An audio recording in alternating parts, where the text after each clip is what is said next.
Hello, ladies and gentlemen, and welcome back to the Zombie Train. This is episode number 274. You'll notice we skipped 273 because I goofed. I forgot that that this week was supposed to be a route review, and so I made an episode of Under Construction instead, and when I was in about an hour and 30 minutes into it, I realized that, oh crap, I'm not supposed to be doing this. So we're going to go through with this, and we'll do the route review, which will be episode 273 next week.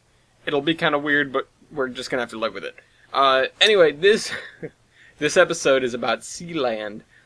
Eastrail 11 asked on episode 222, how did Sealand do? Not sure if they were a thing in 2012. And I wrote back, oh boy, I totally forgot about those guys. So the thing is, well, actually Sealand was. It was a thing, as of the Great Panic. In fact, it had been for like 40 years. It came about in, like, the late 60s or so, and we figured, hey, and okay, and see, I know a little bit about what happened here, too. So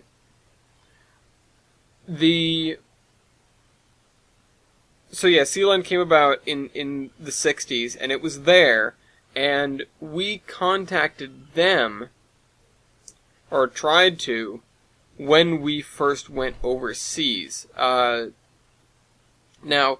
we had, they're in British territorial waters, or they were, before the war, and they sort of fall under that jurisdiction, but they're technically an independent country, but they're not really recognized by anybody, or they weren't.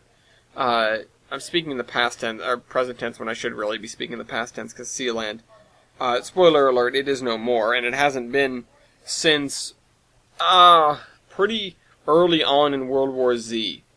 Now, I figured that initially that they had run out of food, and that's not so far-fetched. We went by Sealand, which was kind of it was a detour. But it was one of the first times we went overseas, and we sort of tooled around the British Isles a little bit, because we wanted to know, okay, what is what's going on over here? And so it was go out, do a loop around the British Isles, and come home. I've talked about our issues with the Britons before, and they did cause a couple of problems for us. Not anything really significant, not hardly anything really worth writing home about, but Sealand, we not stumbled upon, we sought it out. Now, we got there, and there wasn't anybody alive. There were 2 zombies on the complex, and I think one more person that had shot themselves. One was very, very old, like a really old man, who I assumed was the former, regent of Sealand. But I don't know, because I don't know who it was. They didn't, there wasn't really a way for me to figure that out. And the other one I assumed was the current regent of Sealand, and then there was somebody else. This was some woman. I don't know. And so we checked it out.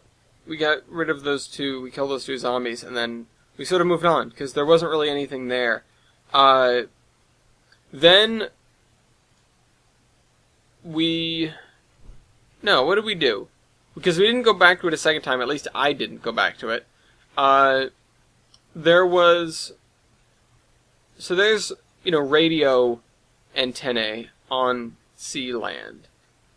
And the idea was initially that what we could do was use shortwave, which can broadcast really far, a couple of solar panels, and sort of a scanner, so we had anticipated that the Britons were going to become a much bigger issue than they were, which, was kind of sporadic that they actually showed up. And so we jerry-rigged this thing, which was like a scanner, like a police scanner sort of thing. It was a one-way thing, so it could only transmit, it could not receive. Well, it couldn't receive commands. It would pick up radio, and it would amplify it over shortwave, and then we would be able to pick it up all the way on the other side of the world at certain times of day. And we thought it was genius, and in fact we tested it, and we were able to, make contact with back home, because we had no direct contact. We could broadcast, using that shortwave, and sometimes it would work, sometimes it wouldn't, and we didn't have transmitters or generators powerful enough on the phone. But Sealand, with all of its generating capacity turned to this transmitter, was able to get a signal just strong enough to reach somewhere in Maine, I think it was. We were able to pick it up okay. Not like clearly, but okay enough. And the idea was, okay, we can intercept the radio signals, send them to us, and then we'll know, sort of the coordinated movements. Turns out they didn't use radio all that much, and also the installation itself was destroyed by presumably natural causes very shortly after we set it up. And then we didn't really see the Britons again for another months, like several months. So we put a lot of time and effort into that, and it turned out to not be worthwhile even in the slightest, which is one of the bigger disappointments of the times that we've been out there, or the times that we went out there. We don't really run shipping anything anymore. But yeah, no, not to discredit these little ocean installations though, because to be completely fair, it's not an entirely bad idea in the face of a zombie apocalypse. Now, Sealand has the added benefit of the fact that it doesn't have like a sloped anchor chain, so the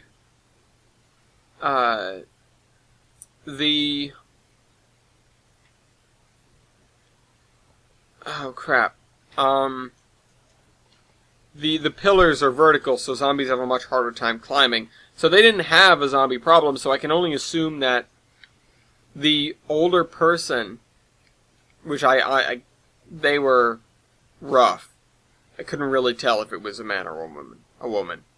I just assumed it was the previous regent, because I knew that the previous regent was really old.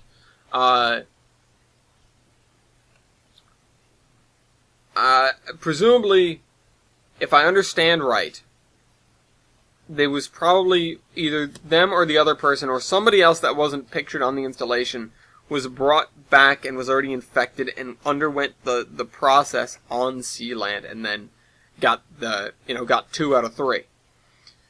Or got 1 out of 2, depending if it was one of the, if it was one of the 2 zombies that we saw. So, I can assume that that's what happened, because there isn't really a way for zombies to climb onto Sealand. Zombies don't float, because they're not buoyant. So they just sink, and they can climb stuff. Because they're not totally, they're not stony either. They are only a small portion of their weight underwater, but it's weight enough to sink them all the time. Anyway, the utility of these platforms is not to be understated, though, because there were more than a couple of ships that survived a really, really long time. I've talked about the U.S. Navy was one of the only remnants of the U.S. government after World War Z, or once World War Z was really sort of in full swing. And that's because they were separated. They were out on the ocean, and so they came back and they convened. And, islands had a better time. You could still get zombies that sort of wandered along the ocean floor and showed up on the shore, which zombies that ended up in the ocean are still appearing to this day. And there were more than a couple huge ship-based settlements, like where ships had just sort of rolled up and lashed themselves together or found an island and started a miniature civilization. We came across a couple of these in the Atlantic, but apparently the ones in the Pacific were of much greater scale. So there's that. Sealand itself wasn't really anything to write home about. All things considered, Sealand is tiny. You could do better on a good-sized cargo ship. Or maybe even something the size of the Brown, the John W. Brown or, anything of comparable size, or a destroyer or something, They certainly had no real issues maintaining some semblance of civilization. Of course, they can't quite farm as well on an aircraft carrier, but they definitely did a decent job of maintaining that semblance of civilization out there, on the Navy ships. So they did okay. And, all things considered, Sealand is in some ways the exception and not the rule, mostly because it's so small. And also that they got, honestly, pretty unlucky, all things considered. They were fairly unlucky because there were only a couple of people there, and unless they had made a mistake, which I assume they had to have, they couldn't, God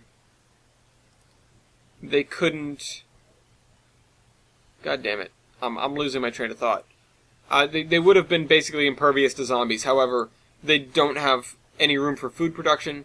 They had electricity generation, which was, I think, via solar panels. It was via solar panels. We added some to get the signal boost that we needed, that we wanted to get that broadcast range that I was talking about. It was difficult to do, but it was possible for the short amount of time until, again, presumably everything was washed into the sea. I have never been back. I haven't sent anybody back, so I don't know what happened for certain, but we determined that because the Britons ended up being a lot less of a problem than we thought they were going to be, like I said, and the fact that it was kind of a shoddy system, it wasn't worthwhile. In hindsight, it may have just been smarter to try and gain a foothold on a British soil with British people by helping out people, if at all possible. We never really thought about running an intercity, or intercontinental, I guess is the right word. Not intercity. Intercontinental trade, with sailing ships. But it probably could have been done. But that was outside of our scope. That was not something that we were asked to do. We were asked to do things within the confines of the United States. We were asked to kickstart the U.S. government, and that was kind of it. And we did that. Sealand was not at all part of the equation. It was a waste of resources. Thankfully, it was rather minor. It was rather minor. The other little island people. So we never went to Iceland, though we did run into some ships from there. Apparently they fared okay. We ran into people from Bermuda, which, if I understand correctly, Bermuda was fairly good. Like, they didn't really have too many problems out in Bermuda because it's pretty isolated. And it was, well, they got lucky.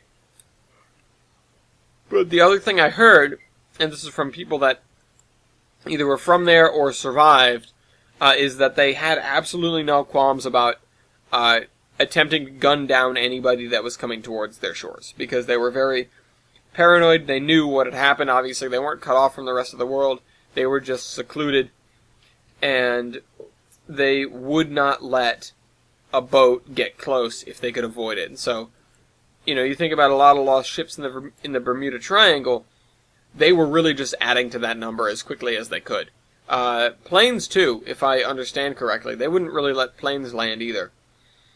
I know a couple people who have been there, or had been there during the war specifically, and it's not like they were blowing everybody out of the sky or out of the water, but they were doing they had some really, really tight security. Some seriously overly tight security in Bermuda. We never tried to go. The islanders did... I think they had a plan to. The seafarers might have had a couple of small ships that went in and out. We could have done, but of the islands to go to, we really, we didn't pay attention to Bermuda that much. We were more caring about, again, U.S. things, Puerto Rico, that sort of thing, the Keys. Talking about talking about that, rolling up on, crap. I think it was Key West. I don't know. There were not too many places where we could get the Constitution, but rolling up on an island with the Constitution was always worthy of fanfare. So anyways, hope you guys enjoyed this video. I'll see you next week. Trainman out.